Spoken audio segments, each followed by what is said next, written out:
Oops. The voltage. So now this is the voltage of the power adapter. Now we are getting 19.7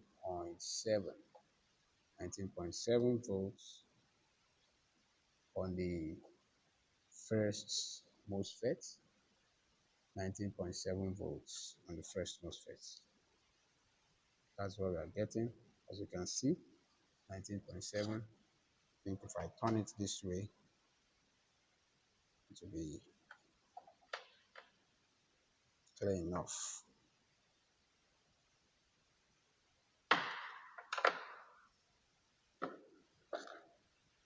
Let the multimeter be turned this way so that to be very clear.